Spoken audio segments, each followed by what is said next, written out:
Manolo, let me ask you another question. This is about, we're talking about 2026, no? Yeah. How do you see, for instance, you're saying that, so now we are confronted with the government about to arrest several high key individuals, both senators and congressmen. What I think the one thing that the Duterte people are very good at is to take advantage of the politics of anger. So, assuming those people are arrested, and you see a number of, we discussed this with Barry already, you've discussed a number of the senators who may be arrested, for instance, Bongo, Bongo and ICC first, Bongo and Bato de la Rosa for ICC, Jinggoy, Joel, maybe Chase. Cheese. That just these 5 senators alone will, And then Marcoleta. and Marcoleta is facing a disqualification from COMELEC. These 6 senators would potentially decimate the minority. How do you think will the people accept it, assuming and with the assumption that the Duterte camp will not take it sitting idly, but rather use the politics of anger to hype the people into their kind of thinking? Do you see that happening, or do you see the people saying, tama yan, ikulong yung mga corrupt na yan? What factions will win the people's support? Ito yung problema ng kampo ni dating Pangulong Duterte. It was the anti-people power movement. Yeah. Sila nagsabi na mali itong people power na ito, hindi dapat ito nangyari. Tamang-tama na tiklupin lahat ng mga naniniwala sa people power. Which means, hindi nila pwedeng gamitin ang people power. Diba? Which is why kahit nung pangulo pa rin si dating Pangulong Duterte, hindi sila makaano ng malalaking crowd. Nothing like when they were campaigning. Dahil kung masasabi natin, ang filosofiya nila, kailangan inintrega na natin lahat kay tatay eh. Siya na bahala. Si tatay ang bahala sa atin. Si tatay ang maglalaban para sa atin. Kinulong si tatay. So anong mangyari ngayon? Who's going to rally in the street for Cheese Escudero? Who's going to rally in the street for Bato? Diba? Si Bato was the executioner. He's the tough guy. Ngayon, diba? Hindi naman. Mayroon naman siguro mga 10 tao mag-rally. Maybe, but mali rin na laitin natin sila, hindi ba? But I think let's understand na may logic. Yeah. May internal logic yung kanilang pananaw. Tama. And that logic is, kailangan natin ng kamay na bakal na maglalaban para sa atin. Now, kung wala yung kamay na bakal na yun, then you can be keyboard warriors. Manolo, but notwithstanding the fact that they don't have boots on the ground, the fight right now is not so much the physical rallies, but rather on social media where they command a huge following. And they have a tendency to still mold opinions. However disinformation, amount of disinformation they use, lies and misrepresentations. Yes, Edwin, dahil and I think we really just have to study this more. Ang naging reaction ng marami sa kaguluhan na nangyayari online is to retreat from online. Nasa chat groups na lahat eh. Diba? Pag nasa chat group ka, ang mga kasama mo, feeling mo safe ka dahil kilala mo sila. At hindi na kayo magpapasok ng ibang pananaw doon na magdudulot pa ng gulo. So ano talaga, literally sealed echo chambers. Yes. Which is why kahit 12% lang tayo according to the surveys, we've been very solid 12% for 12 years, di ba? The same thing, yung core talaga ng mga Duterte is about 30%, something like that. Di ba? The Marcoses at 20-30% na rin. Di ba? Which is why balik tayo ng balik na in the end, the deciding factor will be us. Ba? Right. Pero gusto ko pursue lang yung point ni Manolo. Kasi one other aspect aside from yung anti-people power sentiment nila. Yung ideya na walang tiwala sa institusyon. Kasi lahat strongman eh. Pero so ngayon, na halimbawa, matagal na lang sinasabi, nung lumabas yung kay Saldico, dapat kasuhan na sila Martin, sila Bongbong Marcos or whoever. Pero dahil nga wala sila nung capacity like us na mag-file ng kaso sa ombudsman, kasi pwede namang gawin eh. Sa totoo lang, hindi mo nakikitang nape-pursue yun o nate-take up yon as a primary option para sa kanila. Hindi sila sanay o hindi sila komportable o gaya nga na sinasabi ni Manolo, merong pagtaliwas dun sa filosofiya mismo eh. Yung buong pananaw o yung buong approach sa papaano mong ipursue yung mga goals mo within the political arena.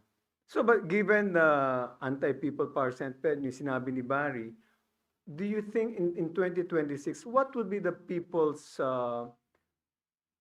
where will the people support? Do they support tama yung ginawa ng gobyerno, tama si Marcos, ikulong mga corrupt, or the politics of anger from the Duterte side will prevail?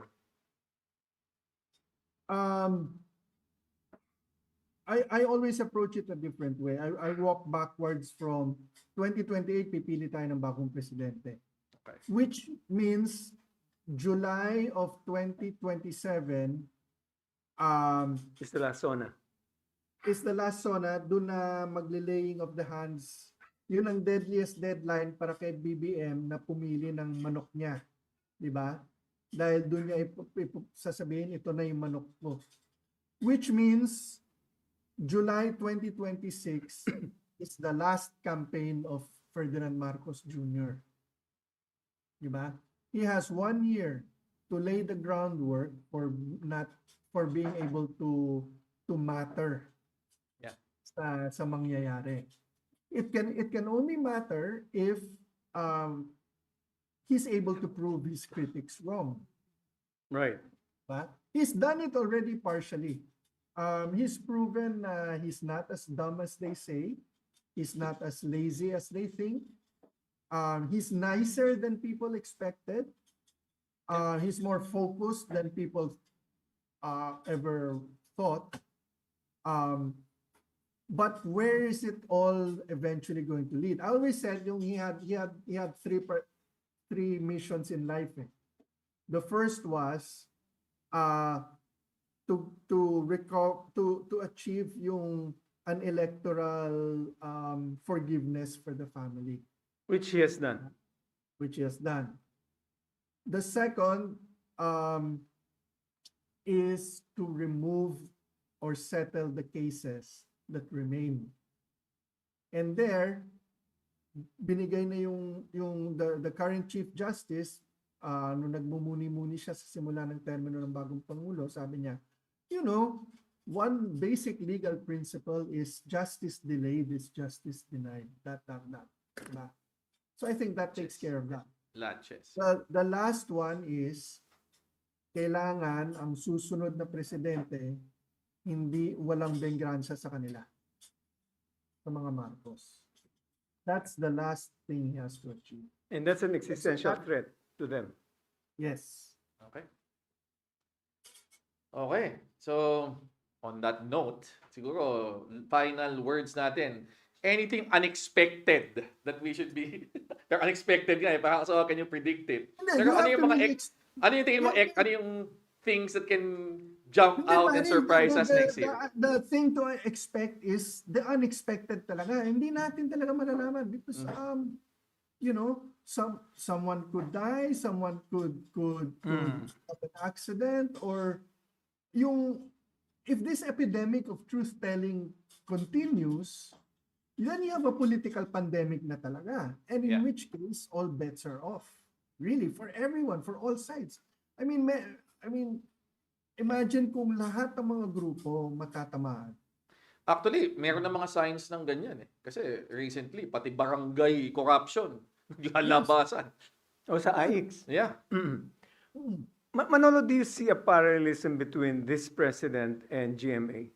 Because they're just so infected with corruption, and the issue for the campaign was anti-corruption. So the candidate of the incumbent really lost so shamefully.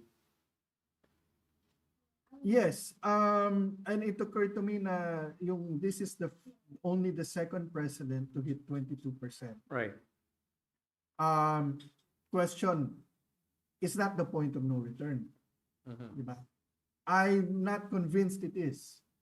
But kung dumating tayo sa,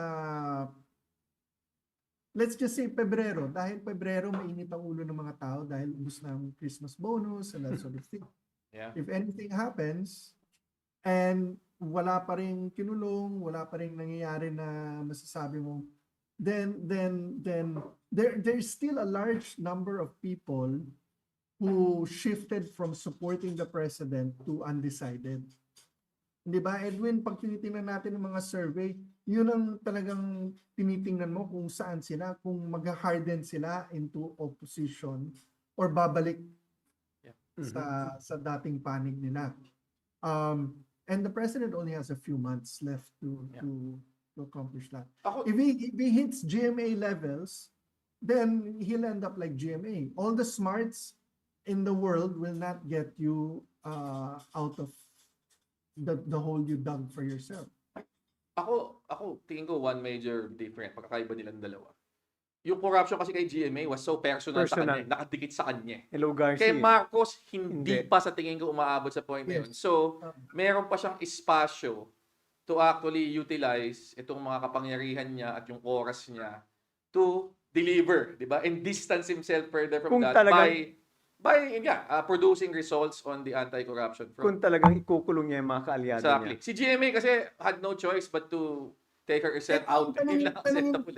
Tanong ko sa iyo, I mean, you talk to John Vic Remulla. Do you believe him? We spoke about his brother's commitment, and he spoke about his road, as Barry and I were talking about. He also reminded us of his road to Damascus experience, because his current spiritual director is Father Flavi, and Oh, he wow. spoke Okay. he spoke so strongly about the decision of his brother to really go after and prosecute and investigate, whether friend or foe alike. He's going to investigate everyone accused of corruption. On his part, John Vic said, we're going to arrest each and everyone who will be charged and who will be issued a warrant of arrest. So it seems to be the two brothers are really in sync in making sure that they're going to see that justice is done. On that level, I believe them, but I don't know what pressure might be brought to bear against them, on them, if it comes to real close political allies of the president or real close political friends of the president. We don't know that. But at the very least, I believe the actions of Boeing, and also, sometimes he said so many things to me that I could not repeat publicly, but he's going really against the grain of and going after political people who just committed corruption, whether friend or foe. And that's how strong their beliefs are. So in that respect, I hope that they really deliver on their promise and their commitment, because right now what I'm seeing is they tend to overpromise and underdeliver. Hopefully by Boeing arresting all these culprits, that will show that President Marcos is really serious about eradicating corruption to the level that it has been found and investigated.